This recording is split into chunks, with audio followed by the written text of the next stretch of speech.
It was a cold, damp, and foggy Tuesday in the dreary month of October when the life I had known until that moment collapsed before my very eyes, just like a fragile house of cards would.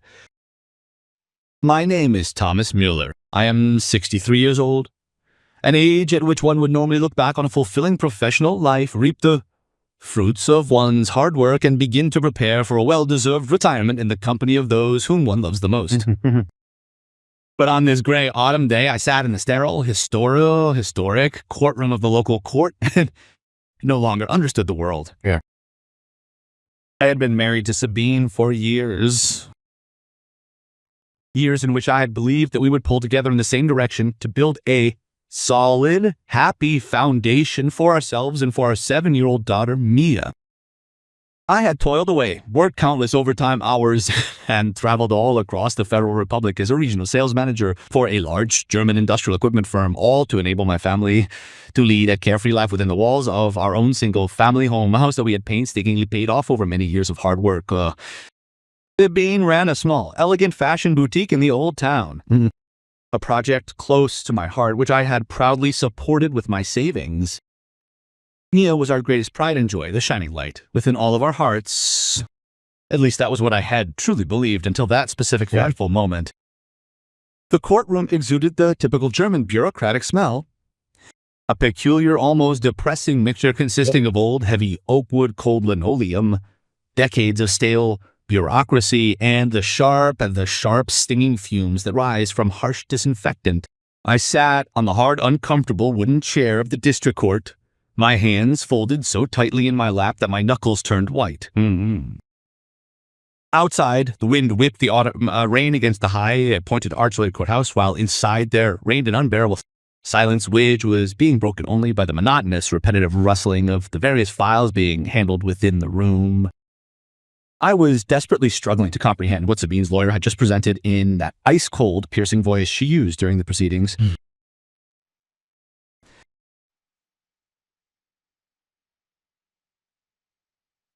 Irreconcilable differences were written on those official divorce papers, which lay there before me on the table like a formal death warrant for our marriage. But as I sat there and had to witness how this stranger, acting as legal counsel, portrayed me as an emotionally absent, cold-hearted husband and a neglectful father, I was suddenly overcome by the terrible feeling that I was sitting in the wrong courtroom and did not belong in that place at all. It felt as if the messed up life of a complete stranger was being put on trial in this place. Sabine sat on the opposite side of the aisle, flanked by her attorney, a sharp-tongued, elegant-dressed woman wearing an outrageously expensive designer pantsuit. She flipped through her documents with almost sadistic precision, as if she were reading an incontrovertible indictment against some dangerous criminal. Her every criminal calculated to convey the absolute finality of the legal case before it went to legal court. Each time that I was desperately attempting to catch the gaze of Sabine, she would immediately turn herself away. Her jaw was set with a hardness and unyielding tension that I had never before witnessed in all the years we had spent together.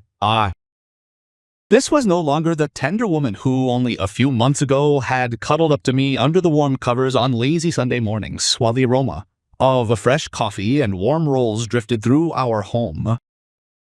This was not the Sabine who would call me on the highway during my stressful business trips just to hear my voice for a few seconds and tell me that she missed me.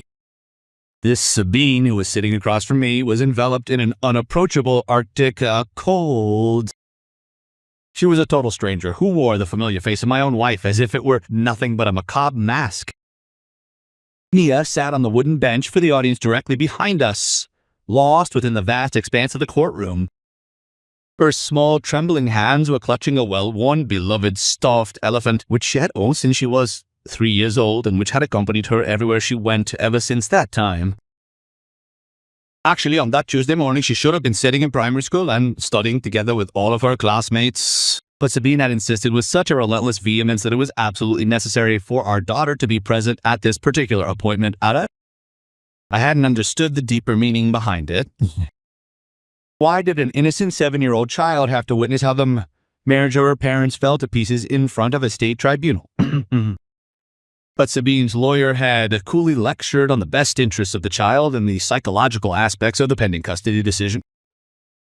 Every few minutes, she turned her attention toward me. She looked at me with her huge, tear-filled brown eyes, and I could see in her small face a deep painful confusion that mirrored my own internal state of mind, exactly reflecting the very same bewilderment I felt. The entire legal proceeding passed before me just like a surreal and feverish nightmare. Sabine's legal counsel presented a detailed chronology of our 15-year marriage, a version of events that I could not recognize no matter how hard I tried. According to her explanations, I had been an emotional lesson in the lives of both Mia and Sabine for a period of many years. I had always prioritized my career, my success within the company, and my various business obligations over our family happiness, and in doing so, I had essentially abandoned Sabine to cope alone as a single mother. The opposing attorney spoke with a cutting monotony about missed parent-teacher conferences, lonely dinners by candlelight that had gone cold, and business phone calls conducted on holy weekends. Of course, there was a bitter grain of truth in some of these allegations. I had been working damn hard even, perhaps a bit too much at certain times. But through the manner in which she distorted and dramatized these facts, I was made to sound like a heartless, unsympathetic monster who remained entirely indifferent toward the fate of his own family. Mr. Mueller, the attorney's voice echoed through the high-ceilinged room as she pointedly quoted from her handwritten notes. Regularly worked between 60 to 70 hours a week, was frequently away on business trips, and showed very little interest in the daily activities of his daughter or in meeting her various emotional needs. Each one of those words struck me like a heavy physical blow, delivered directly into the pit of my stomach. I felt my breath catch, and I sensed a hot wave of indignation as it began to spread slowly through the interior of my chest. I wanted to jump up, slam my fist down on the table, and yell into the hall that everything I had done over the course of these last 15 years had been done solely and exclusively for her. Every tedious overtime, every sleepless night at motorway service stations had only served to enable me to take the best ballet lessons, to finance Sabine's beloved boutique in the city center, and to secure for us a beautiful house in the leafy suburb with the large blooming garden where I could play so carefree in the summer. But as I sat there and watched Sabine nod her head in silence, yet so demonstratively at every single absurd accusation, the gnawing doubts regarding my own perception began to slowly eat away at me. Had I really been so blind? Had I truly allowed myself to be consumed to such a great extent by the pressures of my work? Had I let the two most important people in my life down without even noticing it, while caught up in the grind of my own daily hamster wheel of a life? The worst thing of all, however, was Sabine's unnatural and what felt like an almost eerie stillness. She didn't cry. She showed absolutely no signs of sadness or emotional pain that one would normally expect from a woman who was just now putting a 15-year-long life partnership to its final rest. Instead, she seemed almost relieved. There was a tension in her shoulders which suggested that she was nervous about something, but it did not seem as though her heart was broken. I am not grieving for the end of everything that we have built together as a team. When she finally looked at me, there was something in her eyes that I couldn't identify. Not sadness, not anger, but something calculating.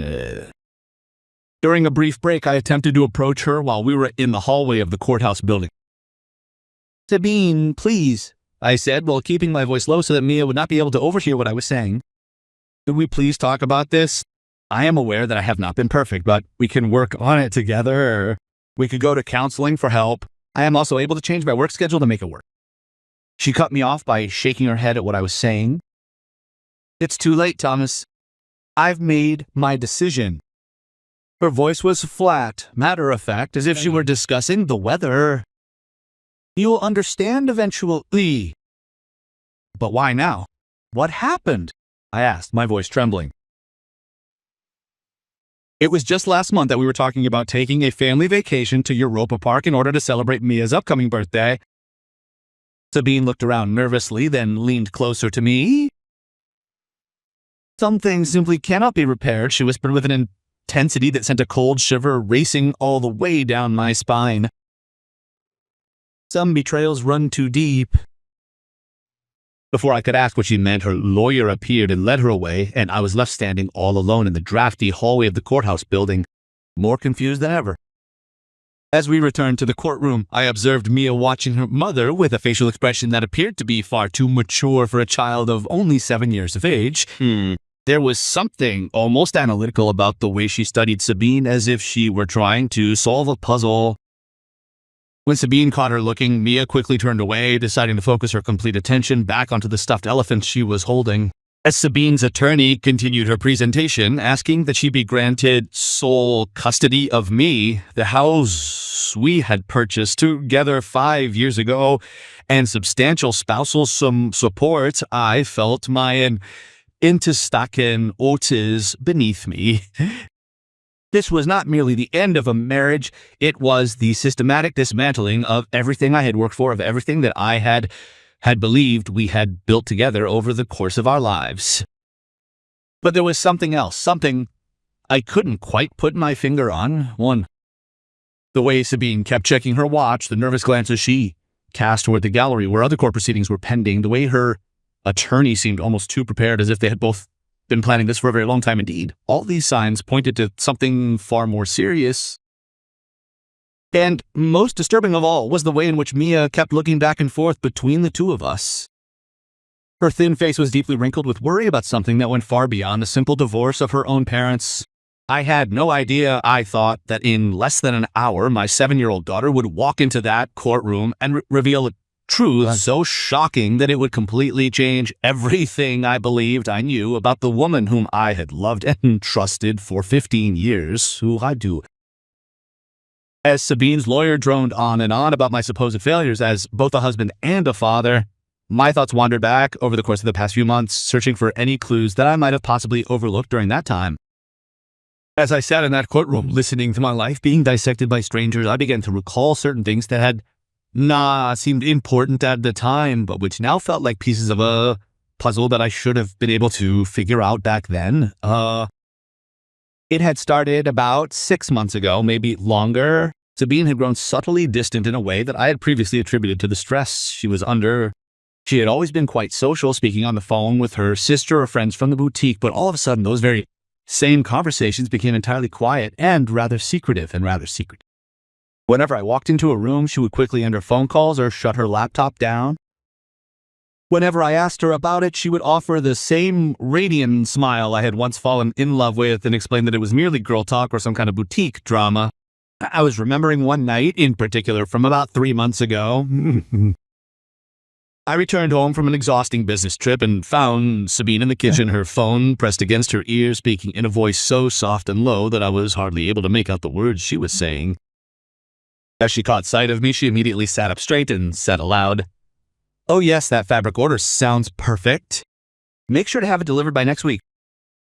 But something about her tone seemed off.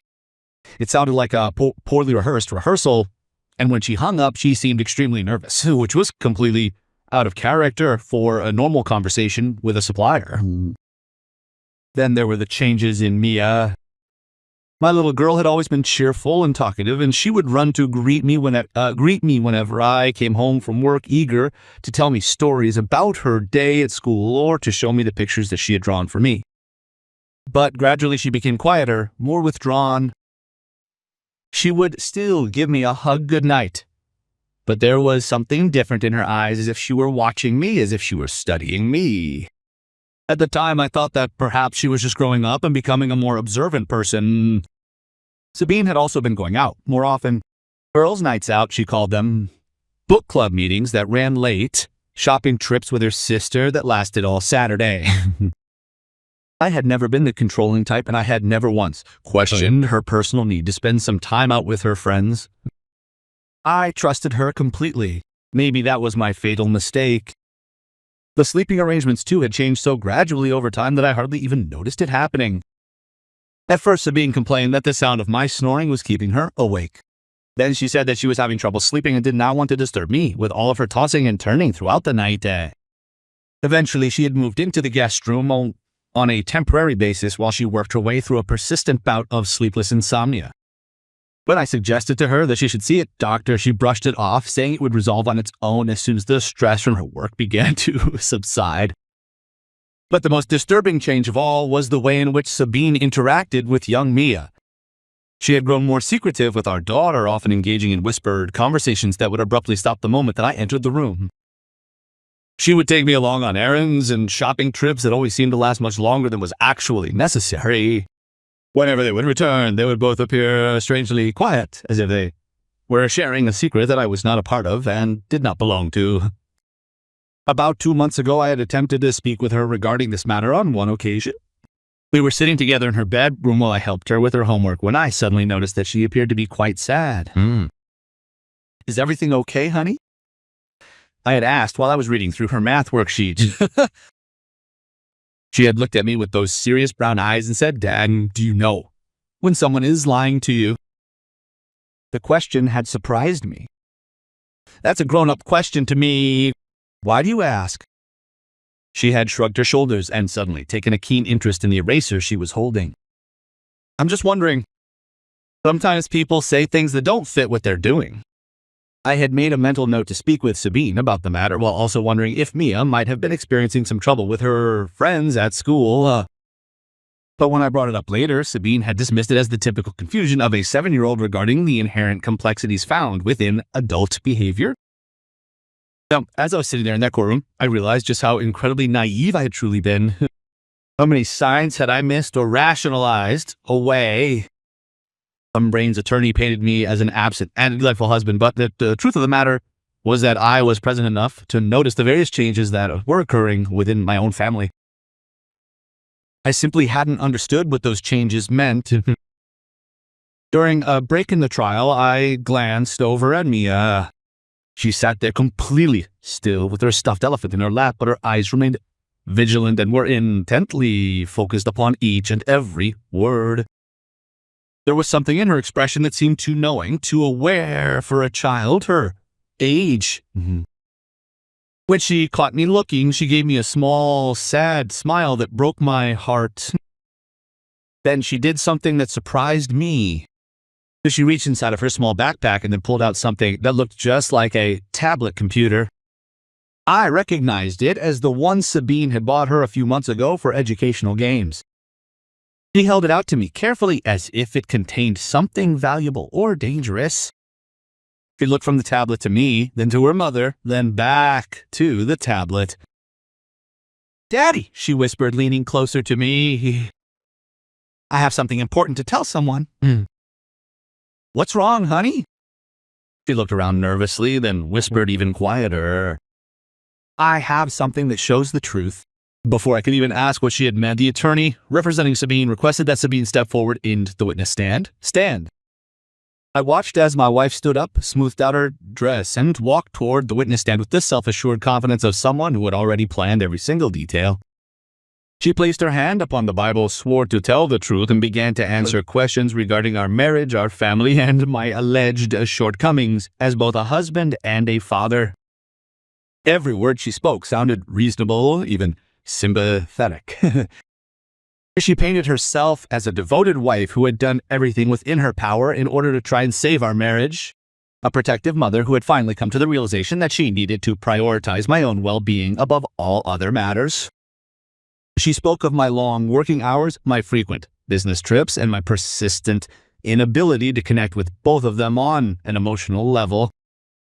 Some of what she said contained grains of truth which only served to make it all the more painful for me to actually have to hear it. But as I sat there listening to Sabine's testimony, I found myself thinking over and over again about what Mia had said. I have something that shows the truth. What could a 7-year-old child possibly have that would be relevant to divorce proceedings? And why did my daughter look more nervous about her mother's testimony than I did? As Sabine continued speaking and described our marriage as a slow decline into emotional distance and neglect, I noticed that I was gripping her tablet much more tightly than I had been before. Her knuckles were white, and she kept looking back and forth between her mother and the judge with an expression that I had never witnessed on her face before at any point in time. It was determination, mixed with fear. As if she were steeling herself to do something that frightened her, but which she knew in her heart was the right thing to do. When Sabine's attorney questioned her regarding the impact my alleged neglect had upon Mia, Sabine's voice adopted a tone that I did not recognize in that moment. Something theatrical which did not fit with the private conversations that we had been having regarding the challenges of raising our children. That was when I stood up. The courtroom fell into a state of total silence as my 7-year-old daughter raised her small hand and said in a clear, calm voice, "Your Honor, may I please show you something that my father does not know about?" Ain't it? The silence in the courtroom was deafening. Every head turned to look at my 7-year-old daughter, who was standing there at that moment while tightly clutching onto her tablet. Her voice echoed off the wood-paneled walls. The judge, who was a middle-aged woman with kind but serious eyes, appeared to be somewhat surprised, although she did not look dismissive at all. "What do you want to show me, young lady?" Judge Morrison asked. Her tone was gentle, yet it remained highly professional. I could feel my own heart racing. What could Mia possibly have stored on that tablet of hers? Sabine had gone completely pale. Her confident demeanor collapsed for the very first time during the course of that morning. Her attorney stood up immediately. "Your Honor, this is highly irregular." The child was not summoned as a witness, and we have no idea what is happening. "Please be seated, Mr. Attorney," Judge Morrison said in a firm tone. "If this child has anything relevant to contribute to these proceedings, I intend to hear it." She looked at Mia with encouraging eyes. "Come up, honey. What is your name?" "Mia Mueller," my daughter said, and she walked forward with a level of determination that appeared to be far beyond her young years. "I am 7 years old, and I live with my mom and my dad, but Mom wants to take me away from Dad, and that is not fair at all, because Daddy is not the one who did those bad things." I watched as Sabine shifted in the witness chair, her hands gripping the armrest so tightly that her knuckles had turned completely white from the pressure. There was something about the expression on her face that I had never seen before. Not just nervousness, but real, naked fear. "What do you have there, Mia?" the judge asked. "It is my tablet. Mom gave it to me so that I could play and learn, but I have also figured out how one can use it to create videos as well." Mia's voice remained calm, but I could see that her hands were trembling ever so slightly. "I made a series of videos because I was worried about my mom and dad, and I wanted to understand the reasons why my mother has been behaving so differently." Judge Morrison nodded thoughtfully. "And what did you discover in those videos?" "I found out that Mom was lying. Not just little lies, but big lies. Lies about dead daddy and lies about what she really wanted."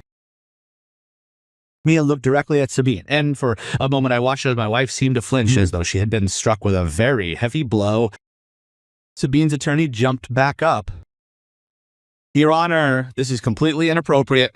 A child cannot do this." I said, "Sit down, Judge." Morrison's voice stated with the full authority of someone with whom one would certainly not choose to enter into an argument. "Mia, can you show me one of these videos?" My daughter nodded her head and tapped on the screen of her tablet device. "This is from last month. I was supposed to be taking a nap, but I could hear Mom talking on the phone in her room, and her voice sounded different. So I got my tablet and went to check." She turned the tablet toward the judge, and even from where I was sitting, I could distinctly hear the audio as it began to play for everyone in the room.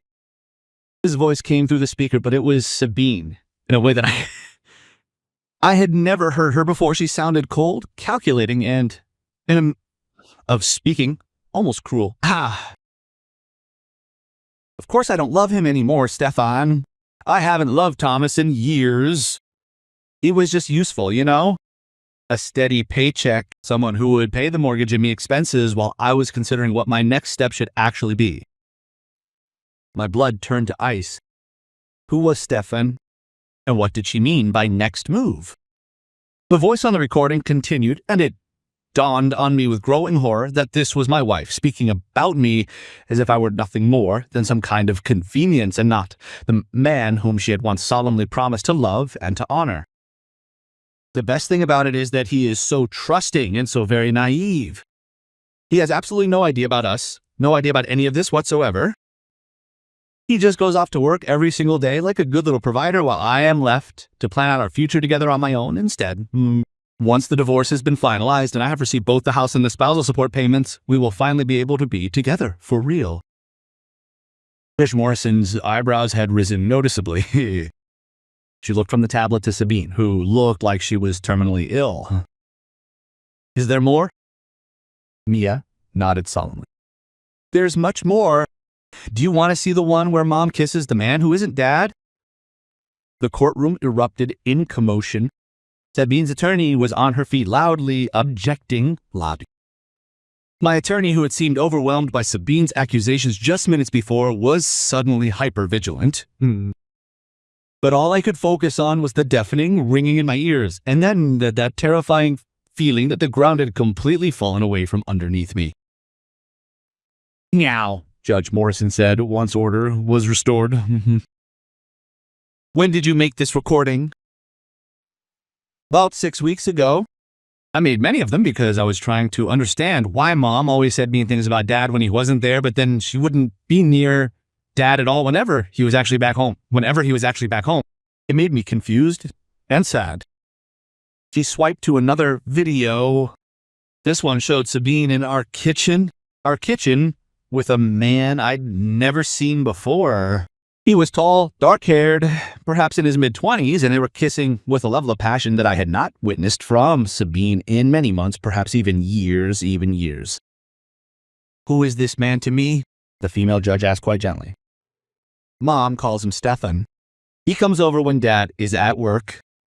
Sometimes they go into Mom's room and unclose the door for long periods of time. Sometimes they sit together at the kitchen table to talk about money and houses and how they can get Dad to give Mom absolutely everything that she wants. Every word was like a heavy physical blow. I gripped the edge of my chair, trying desperately to process what I was hearing. 15 years of marriage, 15 years of working overtime to provide for my family, missing several dinners and school events because I wanted to ensure they had the best life possible. And all this time, Sabine had been planning to take everything away from me. But it got worse. Mia showed yet another video, this newer one, in which Sabine was on the phone instructing someone regarding what they should say during the divorce proceedings. Just stick to the story we talked about. Thomas was emotionally absent and never available to me, consistently prioritizing his work over the needs of our family. Don't mention anything else. The lawyer says that judges are sympathetic toward those mothers who feel that they're being neglected and are not receiving any support. And then Sabine's voice grew colder. Once this whole situation is over, I have custody in the house. I will not have to see very much of him at all in the future anyway. Kids adjust. She'll forget about him eventually, especially when Steph and I are finally married and she has a real father figure in her life. I felt as though I was going to throw up right there on the spot. Sabine was not only planning to take my daughter away from me, she intended to replace me entirely, thinking she would simply forget me as if I were nothing more than a temporary inconvenience that had occurred within her life. But my little girl, my 7-year-old daughter, had been protecting me in secret for the entire time that I was there.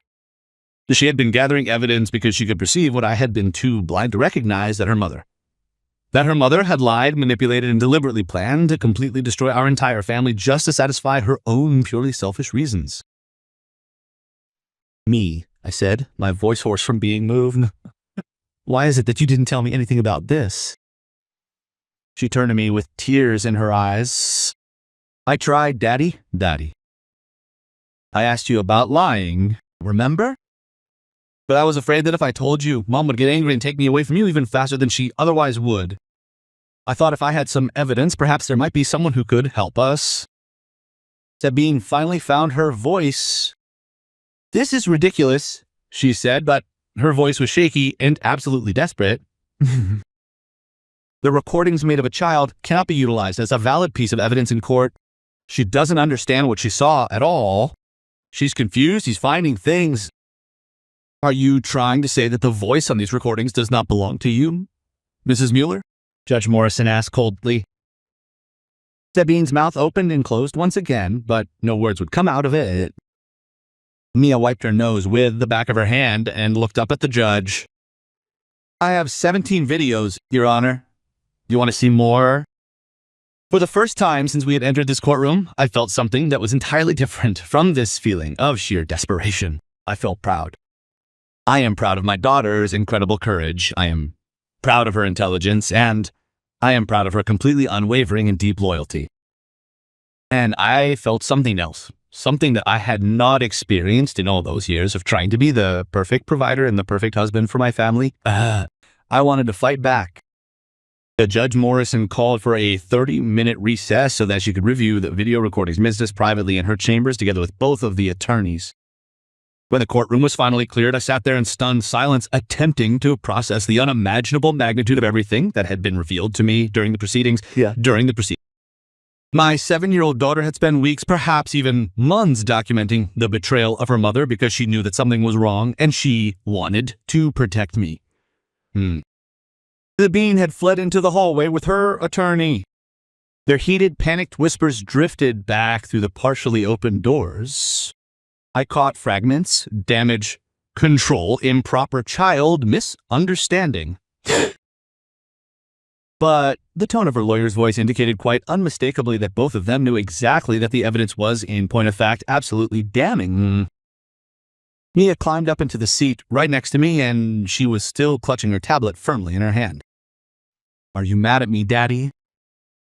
I pulled her tight against me. My throat was tight with emotion. "Mad at you, honey. You're the bravest person I know.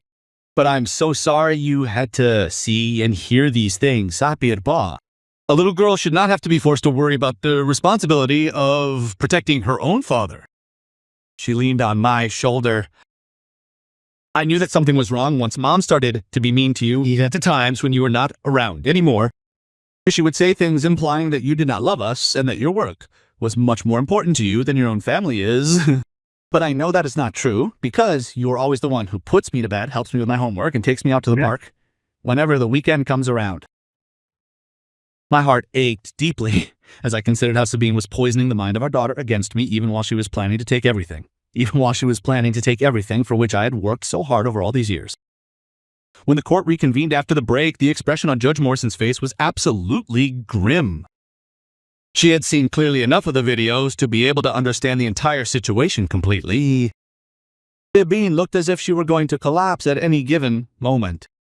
All of the injured woman's pretenses were finally brought to an end. "Mrs. Mueller," the judge said sternly, "I have reviewed several recordings of your daughter. Would you like to explain the content of these videos?" Sabine's attorney whispered something to her, but she simply shook her head in resignation. When she spoke, her voice was barely audible. "I have taken these recordings out of context, private conversations that a child could not possibly understand." "I see. So you are not denying that the voice on the recordings is hers?" Sabine's long silence was answer enough. Judge Morrison turned toward Mia and said, "Honey, are you able to show us the video that you mentioned earlier concerning the money and the houses?" Mia nodded and pulled up another recording. This one was more recent, maybe 2 weeks ago. The audio was crystal clear. Sabine and this Stefan person were sitting in what I recognized as our dining room, planning their divorce strategy as if they were talking about a business deal. "The lawyer says that I should ask for spousal support of at least 4,000 euros per month," Sabine's voice stated clearly on the recording. "Thomas earns almost 90,000 per year, which is why it is an entirely reasonable decision. And furthermore, I want the house. It is worth about 100 now, and we only owe 200 remaining on the mortgage. Nothing more, nothing." Stefan's voice answered, and the very moment that I heard him speaking inside my house, my stomach turned over in an instant. "What about his retirement account?" "That is more difficult, but she believes that we are able to obtain half of it as well. He's been contributing to it for 20 years, so there's probably close to 200,000 on the outside. The key is making sure I get custody of Mia. Once I get that, everything else will fall into place perfectly." "And you're sure he doesn't suspect anything?" Sabine actually laughed. "Thomas, he's completely clueless. He is so completely buried in his work and so infinitely trusting that I could probably have an affair right in front of him and he would still find a way to rationalize it. And he still believes that we are simply going through a difficult phase at the moment." The casual cruelty in her voice as she spoke about the systematic dismantling of my own life was, in every sense of the word, breathtaking. This wasn't the woman I'd fallen in love with. The woman who had shed tears of joy at the moment when Mia was born. The woman who told me just last year that I was her best friend and the one person who was the true love of her entire life. But I wasn't finished yet. You had more videos, and every single one of them revealed new layers of Sabine's ongoing deception. In one instance, Sabine was on the phone with someone discussing the ways in which she could make me look bad during the course of the custody evaluation. I have to emphasize that he is never available for Mia's emotional needs, Sabine said. He provides financially, sure, but emotionally he is absent. I will mention how he missed her school place. What Sabine failed to mention in this conversation was that the work trip she was referring to was ACFL, a mandatory training that I had tried to reschedule and that I would video call me every night to hear about her day. She also failed to mention that I only played on the phone during dinner. Another recording showed Sabine coaching me on what to say when someone asked about her parents.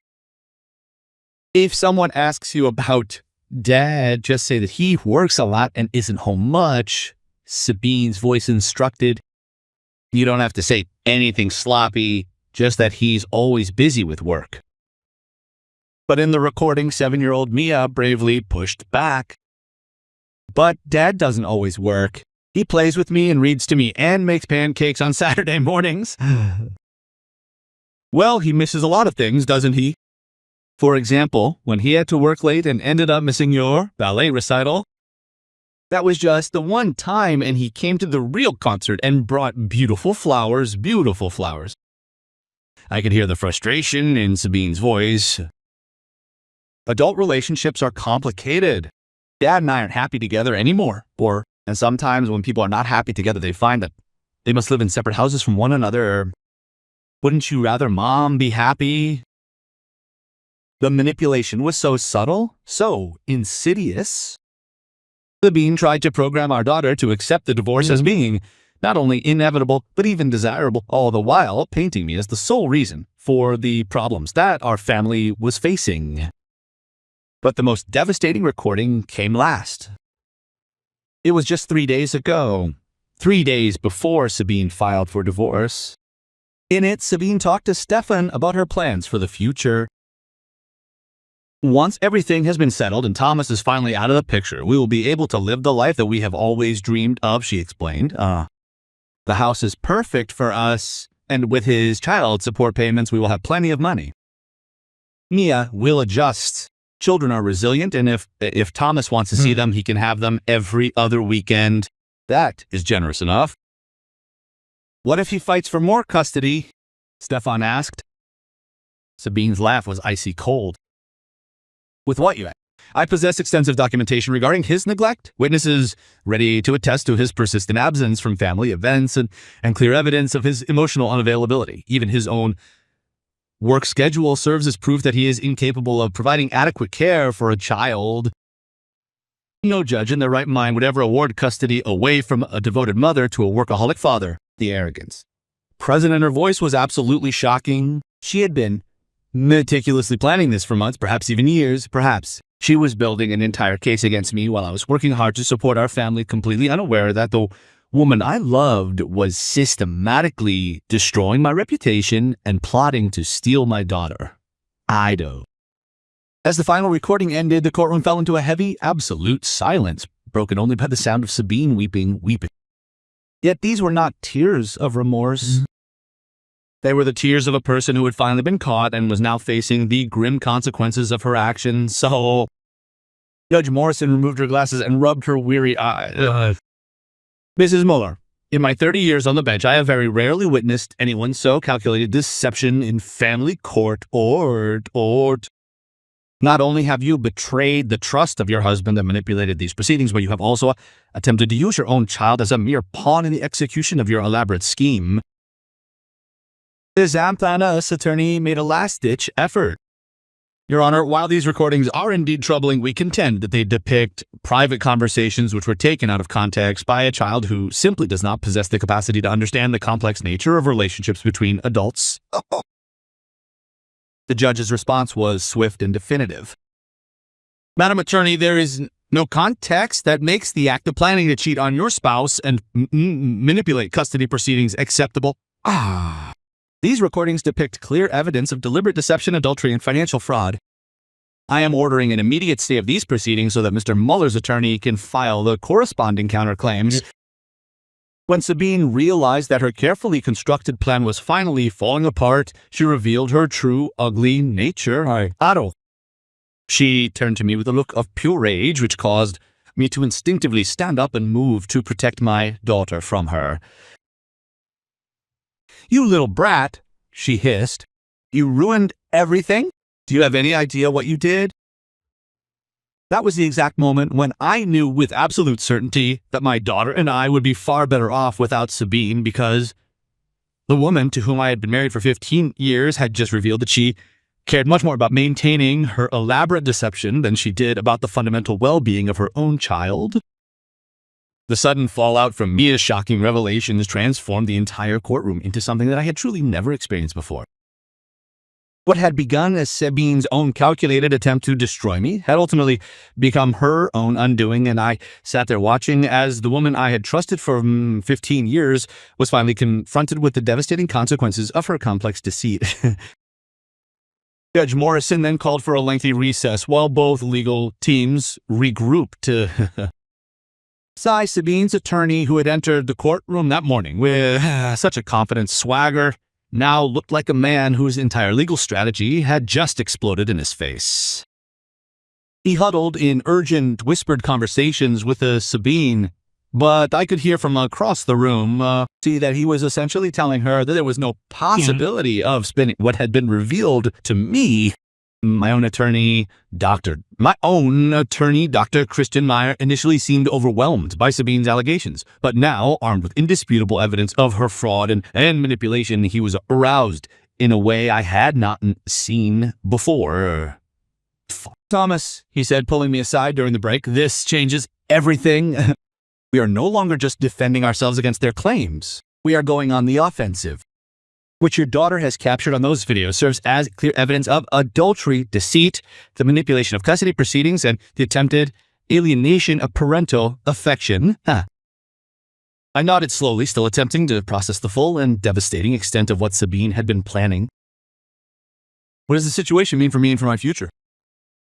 It means that we are now going to seek sole custody, and given what we have witnessed here today, I am absolutely confident that we will be successful in obtaining it. But it signifies even more than that. Sabine's ongoing claims for spousal support and the division of our property are now completely undermined. She has clearly been planning this elaborate deception for months, possibly even years. This demonstrates clear fraud. As we prepared ourselves to return to the courtroom, Mia sat quietly next to me. She carefully stowed her tablet away inside of her backpack. The weight of what she had done and what she felt she had to do seemed to have settled heavily upon her small shoulders. "Daddy," she whispered softly, "will Mommy get into trouble?" I knelt down to be at her eye level and chose the words that I wanted to use very carefully. "Mommy has made some very poor decisions, my sweet little one. Mom is with me. When adults lie and try to, there are consequences for hurting other people. But none of it is your fault. Okay? You were brave and you did the right thing." She nodded, but I was still able to see the deep sadness in her eyes. Despite everything that Sabine had done, she remained a 7-year-old child who still loved her mother very dearly. Realizing that Sabine was willing to use her as a mere pawn in her schemes must have been truly devastating for a child to come to terms with. When the court reconvened, the entire dynamic had shifted. Judge Morrison's demeanor towards Sabine had clearly shifted from a stance of professional neutrality to one of barely controlled, open contempt. Sabine, for her part, had finally abandoned her act of being an unjust woman. She sat slumped in her chair, occasionally glaring at me with a lingering fury that was of such intensity it made my own blood boil. "Mrs. Mueller," began Judge Morrison, "before we continue, I want you to understand the gravity of your situation. The evidence presented today points to multiple violations of due legal process, potential instances of fraud, and what appears to be a deliberate, calculated attempt to manipulate child custody arrangements in order to secure significant financial gains for those involved. Sabine's new strategy was apparently in spite. Your Honor, I submit that these recordings were made without my knowledge by a child who simply does not understand the complexities of relationships between adults and between adults. Private conversations between consenting adults should not be used to stop right there, the judge interrupted, cutting the speaker off with a sharp and sudden tone. These were not just private conversations. These recordings show how you are planning to commit perjury in my courtroom, intentionally attempting to alienate your child from her father and conspiring together to defraud your own husband throughout the course of these divorce proceedings. The fact that I felt compelled to make your 7-year-old daughter document her own behavior simply because she recognized that it was wrong ought to tell you something significant about the nature of your own actions. My attorney has stood up. Your Honor, based on the evidence that has been presented, we are hereby filing a motion for immediate custody of Mia Miller as well as for a complete withdrawal of the original divorce petition filed in this case. We are also demanding that all of Miss Mueller's claims regarding spousal support and the division of assets be dismissed in their entirety as a direct result of her fraudulent behavior. What happened next revealed a side of Sabine to me that I had never witnessed before, not even during the time I spent with Mia's own secret recordings. When the reality of losing everything she had worked toward finally set in, she completely lost control of herself. This is completely ridiculous, she screamed and suddenly jumped to her feet. Thomas is a workaholic who has completely ignored his own family for years. I deserve fair compensation for all the sacrifices I've had to make. I abandoned my own career path just to support his professional ambitions. Judge Morrison's voice was icy cold as she spoke. Ms. Mueller, sit down and regain your composure immediately, or I will have you removed from my courtroom at once. But Sabine was far beyond listening to any reason. You are all acting as though I am some kind of monster simply because I fell in love with a man who truly values me. Thomas has not been a real husband to me for years. He is emotionally unavailable, utterly absent, and far more interested in his precious job than in his own family. And yet, Judge Morrison stated pointedly, the recordings of your daughter show her repeatedly defending her father, even as you both tried to manipulate her against him. They show her describing a father who reads to her, plays with her, and makes time for her, despite his many professional obligations. A 7-year-old child saw through their manipulation at the very moment when they expected it, that the courts would fall for it. The judge turned to me. Mr. Mueller, I am granting you temporary emergency custody of your daughter. Ms. Mueller is only permitted supervised visitation until a full custody evaluation is available. However, in light of what we have learned today regarding her willingness to manipulate the child for her own personal benefit, I now have very serious concerns with regard to any form of unsupervised contact. Sabine's face turned white. You cannot take my daughter away from me. I am not taking her away from you, Ms. Mueller. You have left me with no other choice than to protect her from any further manipulation by your hands. Your own behavior, as documented by the child herself, clearly demonstrates that you were willing to use her as a weapon against her own father in this situation. This ends here and now. The judge continued. Furthermore, I am dismissing her claims for spousal support in their entirety. The evidence demonstrates that her marital problems were not caused by the alleged neglect of her husband, but rather by her own acts of adultery and deceitful conduct. You cannot profit financially from her own fraudulent behavior. Regarding the house, the decision was made both quickly and definitively. Since Mr. Mueller is since the judge was the mortgagee and Mrs. Miller's claims to the property were based on fraudulent representations, I declare temporary possession of the marital home. Mrs. Miller has exactly 30 days to remove her personal effects under supervised conditions. To watch Sabine as she realized that the plan she had so carefully constructed had not only failed, but had also completely backfired was, in the end, both a satisfying and a truly heartbreaking experience. It was satisfying because justice had finally been served, yet heartbreaking because she was the mother of my child, and her destruction would inevitably end up hurting me as well. But what Sabine did next effectively eliminated every shred of lingering sympathy that I might have possibly felt for her in that moment.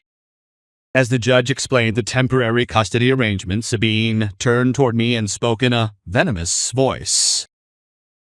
"Are you happy now, you little brat? You have destroyed your own family. When you are older and finally understand what you have done, you will realize that you have ruined the life of your mother for absolutely nothing." The cruelty involved in blaming a 7-year-old child for his own poor decisions was something that I found to be absolutely breathtaking in its nature. Mia began to cry, not out of fear, but from the pain of hearing the anger her mother directed toward her simply because she had chosen to tell her the truth. Yeah. Something finally snapped inside me.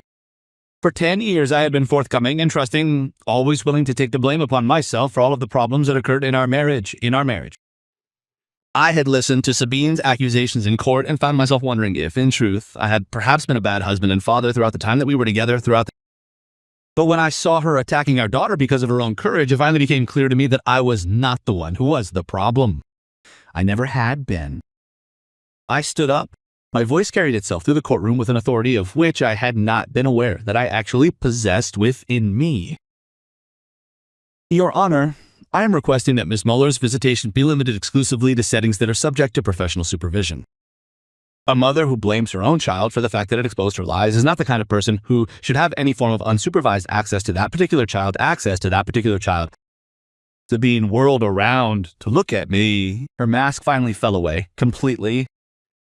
"You self-righteous bastard, you think that you are so perfect with your steady job and your responsible provider duties, but the truth that you were boring. Do you hear me? Boring and predictable and woefully inadequate as a husband." Judge Morrison had heard enough. "Bailiff, please escort Mrs. Mueller out of my courtroom. We will proceed with the custody arrangements without having to deal with her intruding presence." As Sabine was led away, still screaming about the unfairness of it all, I felt something that I had not experienced for many years, a sensation I had not felt in such a long time. Not anger, not vindication, but deep peace. The woman who had poisoned our entire family with her calculated lies and her constant manipulations was finally gone. And for the first time in months, I could breathe freely. Mia put her little hand in mine. "Daddy, are we going to be okay?" I looked down at my daughter, this brave little girl, who possessed the courage to stand up for the truth at a time when the adults around her failed, and I smiled with a sense of confidence that was greater than any I had felt in many, many years. "Yes, honey, we will be more than okay. We will be free." 6 months later, I stood in the kitchen of our former house, which is now just my house, making pancakes on a Saturday morning while watching myself paint at the kitchen table. The golden morning light streamed through the windows and illuminated the room, which had once felt contaminated by Sabine's deception, but now felt just like home to me again. The silence was different now. Not the heavy and uncomfortable silence of hidden secrets, but rather the peaceful calm that is born of honesty and of absolute, unwavering trust.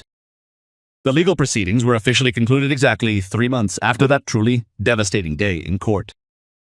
Sabine's attempts to lodge an appeal against the custody decision had failed in spectacular fashion once her own attorney uncovered additional evidence of her financial manipulation. She had been withdrawing money from the boutique's accounts to fund her relationship with Stefan. The business partners whom she had cheated filed a criminal complaint, and Sabine found herself confronted not only by the consequences of her divorce, but also with the threat of potential criminal prosecution. But and as it turned out, had disappeared at the very moment that Sabine's plan had come to fruition. The man who had so eagerly helped to plot my downfall and to reap the benefits of Sabine's scam had no interest in sticking around here any longer once there was no money left to steal and absolutely no house left for him to claim. Sabine's great love affair had been every bit as much an illusion as everything else in the life of her carefully constructed deception. Mia had adapted to our new life with a resilience that both amazed and disturbed me. Children, as I had learned, are incredibly adaptable, but they also carry heavy burdens that adults are sometimes simply unable to see or understand. We had started visiting an excellent family therapist, Dr. Sarah Mueller, who had specialized in helping children to cope with the process of overcoming family trauma. Through our sessions, I had begun to realize how much I had protected both of us during those months, even while Sabine was already busy planning out her betrayal. He had been carrying the weight of adult secrets for far too long, Dr. Sarah Muller had explained during the course of one of our very first therapy sessions. Children of her age should not be expected to be the truth tellers within a family environment.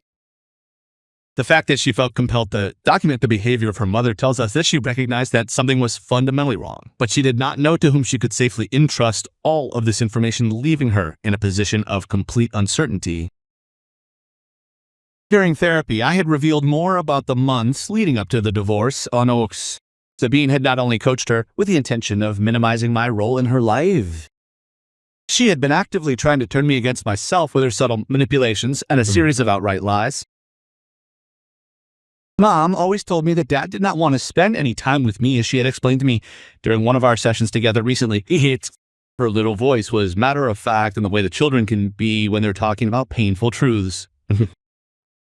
She said, quote, "That is the reason why he worked so much, because he found his work more enjoyable than being with us." However, I knew that was not the truth, because Daddy always seemed to be happy whenever he returned home, and he was always eager to hear about how my day had gone. To learn of Sabine's attempts to poison the relationship with my own daughter was one of the most painful revelations to have emerged throughout the entirety of this entire ordeal. But it has also helped me to understand the reasons why Mia was so determined in her efforts to gather that evidence. She had been as protective of our relationship as she was of me.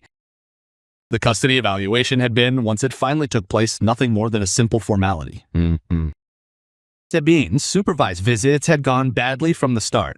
During the first session, she had spent the entire hour attempting to convince me that the videotaping was wrong and that she had effectively ruined her family by having chosen to tell the truth.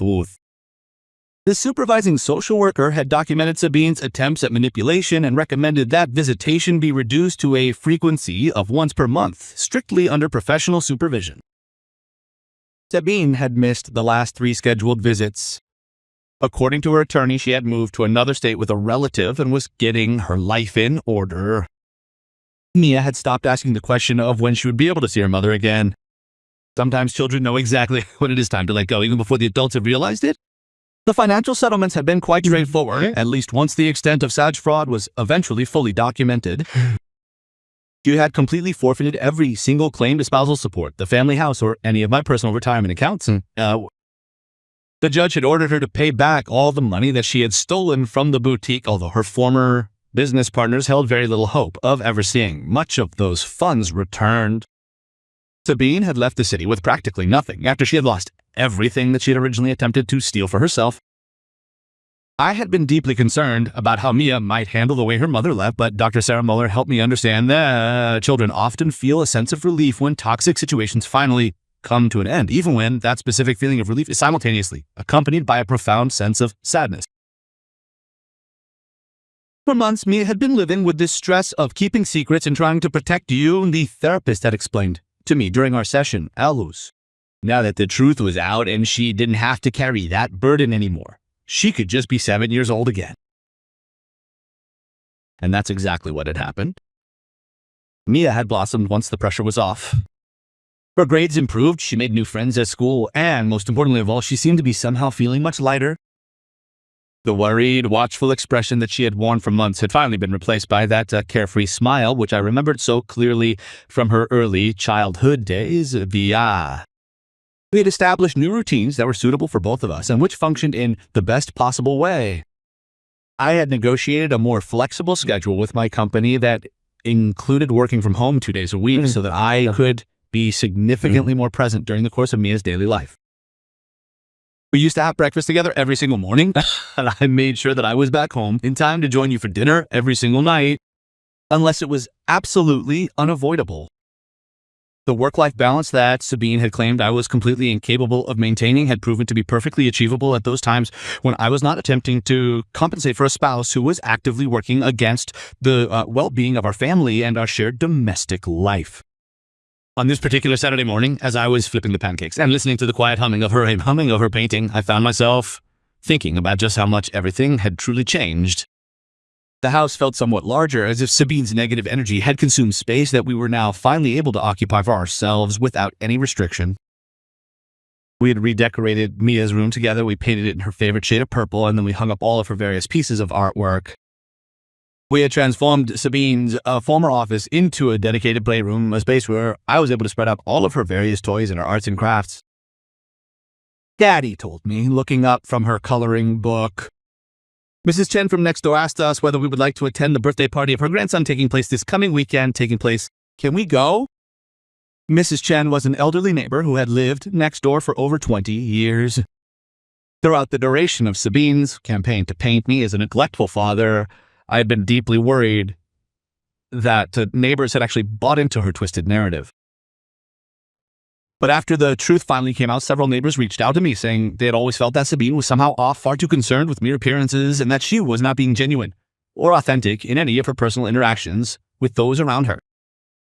Of course, we can go, I said, while placing a plate of perfectly golden pancakes down on the table in front of her. That sounds like fun. She grinned, and for a moment I was struck by how much she resembled my mother, who had passed away 2 years ago. My parents had never truly been able to warm up to Sabine, even though they had been far too polite to ever say anything directly. My mother had once remarked that Sabine seemed to be very concerned about what other people thought of her, which in my mother's diplomatic way of speaking was likely a much harsher criticism than it had initially sounded. I wish that my parents could have lived to see how this situation was eventually resolved. Oh, yeah. They would have been so immensely proud of Mia's courage and integrity. But more than that, they would have been relieved to know that their son was not the failure as a husband and as a father that Sabine had tried to make him out to be. The doorbell rang, abruptly interrupting my train of thought. Through the front window, I could see Dr. Christian Meyer, my attorney, standing on the porch with a thick envelope. Mr. Mueller, he said as I opened the door, I have the final divorce decree in my hands. Now everything is officially settled. I invited him over for coffee and explained the final details while he continued painting at the kitchen table, occasionally commenting on her artwork. Sabine's attorney contacted me yesterday, Dr. Christian Meyer said. She is officially waiving all future visitation rights. She is also waiving every single claim to contact with me unless the child herself explicitly requests it once she is older. I experienced a complicated mixture of sadness and relief. Sadness for the child, who truly deserved better from her mother than she received, but relief that we would no longer have to navigate or manage Sabine's continued attempts at manipulation from this point forward. What does this mean in practical terms? I asked. It means that you now have legal and physical custody without any restrictions whatsoever. You can make every single decision regarding Mia's education, her medical care, anything at all, without having to consult Sabine. And if you ever wish to move, travel, or anything of that sort, you do not need her permission. After Dr. Christian Meyer had finally departed, I sat across from Mia at the kitchen table and watched as she carefully colored in the lines of her Princess Castle picture. Mia, I said softly, are you aware that Mom has stopped coming over to visit us anymore? She nodded, not looking up from her coloring book. Is she not coming back? It is rather unlikely that she will, my dear. He has decided that she will live far away and begin an entirely new life now. That means it's just you and me now. How does that make you feel? Mia put down her crayon and looked at me with those serious brown eyes that sometimes seemed far too wise for her young age. I am sad that Mom has made some bad decisions, she said, speaking with a great deal of care. But I am glad that we do not have to worry about any more secrets, and I feel safe because I know that you are not going to lie to me ever again. Her simple honesty nearly brought tears to my eyes. This little girl had survived months of manipulation and emotional pressure. She had found the courage to reveal the truth when the adults around her failed, and she had managed to come through it all with her personal integrity still entirely intact. You know what? I said. I reached over to squeeze her hand. I think we ought to celebrate. Just you and me, our own little family. Would you like to go to the park after we have finished breakfast and perhaps go get some ice cream together? Her face lit up with that pure kind of joy, which is something that only children are able to express. Can we feed the ducks too? Absolutely. And tonight we can have a movie night. You can choose what you want to watch. As we were finishing our breakfast and getting ourselves prepared for the day ahead together, I realized that something quite profound had occurred over the last 6 months. I had stopped trying to be the perfect provider, the man who worked endless hours in order to give his family everything that they could possibly ever wish for. Instead, I would become something better, a present father and an honest partner in the life of my daughter, or someone who put relationship before performance. The irony was not lost on me that Sabine's betrayal had finally set me free to become the father and the man that I had always wanted to be throughout my entire life. But I was simply too afraid that I would not be good enough for me to become it. Later that evening, after we had fed the ducks and played on the playground until Mia was exhausted and had eaten more ice cream than was perhaps wise, we finally settled down on the comfortable couch to begin our cozy movie night together. Mia had chosen an animated film about a young girl who embarks on a brave adventure for the sake of saving her family from their current situation. And as we watched it together, I couldn't help but think about how life had imitated art. My own daughter had gone off on an adventure, a difficult journey into the deceptions and the betrayals of adults, all in order to save our family. And she had managed it in a way that no one would have ever been able to predict. As the credits were rolling and you dozed off against my shoulder, I took a moment to look around our quiet living room. The room, which had once felt corrupted by the lies of Sabine, now felt entirely clean, honest, and filled with a sense of lasting peace. We had survived the storm, and that which remained was far stronger than the parts that had been broken. For the first time in years, I felt no concern regarding the future, whatever challenges might lie ahead. We would face them together, and we would do so with absolute honesty and courage. We had learned that truth, no matter how difficult, is always stronger than deception. And in the stillness of that Saturday evening, as my brave daughter slept soundly beside me, I finally understood with infinite clarity of mind just how true happiness felt. This difficult path had not broken us, but rather welded us together, and now we looked ahead full of hope and with our heads held high, ready for what was yet to come. The cold autumn wind swept our old worries far away over the treetops, and we knew deep within our hearts that we were finally and would remain free forevermore. And while the moon was tenderly enveloping the sleeping world with its soft silver light, I promised myself that I would guard Mia's bright laughter for all of eternity, just as one would protect a truly precious treasure.